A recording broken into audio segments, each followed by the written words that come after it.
एक व्यक्ति था। उसके गुरु एक सन्यासी थे। वह व्यक्ति दुनियादारी से ऊब सा गया था। वह अपने गुरु की तरह ही दुनियादारी छोड़कर सन्यासी बना चाहता था। उसने अपने परिवार को यह बात बताई तो सभी ने मना कर दिया, यह कहते हुए कि हम सब आपसे बहुत प्यार करते हैं। फिर उसने अपने गुरु को यह बात बताई, परंतु साथ ही कहा कि उनका घर परिवार, बच्चे और पत्नी उससे संन्यास लेने नहीं दे रहे हैं, क्योंकि वह मुझसे बेहद प्यार करते हैं। गुरु ने कहा, यह किसी सूरत में प्यार नहीं है। गुरु ने उसे बहुत समझाया पर वह व्यक्ति नहीं मान रहा था।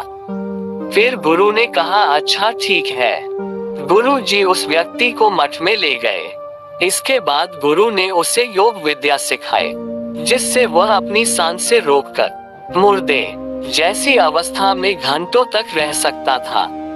यह सब सिखाने के बाद गुरु ने उसे एक योजना बताई और उसे घर भेज दिया। दूसरे दिन वह व्यक्ति अपने घर पर मुर्दा पाया गया। परिवार के सारे लोग इकट्ठे हो गए। सभी रो रहे थे, विलाप कर रहे थे। वही उसकी पत्नी सबसे ज्यादा दुखी हो रही थी। पूरे घर में कोहराम मच गया था। सभी की आंखें नम थी। वह व्यक्ति मुर्दा अवस्था में था, मगर योग अभ्यास से आसपास के माहौल को महसूस कर सकता था और सुन सकता था। उसे बड़ा सुकून मिला कि उसका परिवार उसे कितना प्यार करते हैं। उसने संन्यास का इरादा त्यागने का फैसला कर लिया। कुछ ही देर बाद उस व्यक्ति के गुरु वहां पहुंचे। गुरु ने सभी को शांत किया और अपने शिष्य के पड़े शव को देखा। कुछ देर शव को देखने के बाद उसके परिवार वालों को कहा, इस शव में जान फूंका जा सकता है। इस व्यक्ति को मैं अपनी विद्या से जिंदा कर सकता हूँ। यह बात सुनकर घर के सभी लोग बहुत खुश हो गए। सभी को एक उम्मीद की किरण नजर आ रही थी। फिर सभी ने उस सन्यासी से कहा, तो आप यह काम जल्द से जल्द करिए। इस पर उस सन्यासी ने कहा, एक समस्या है।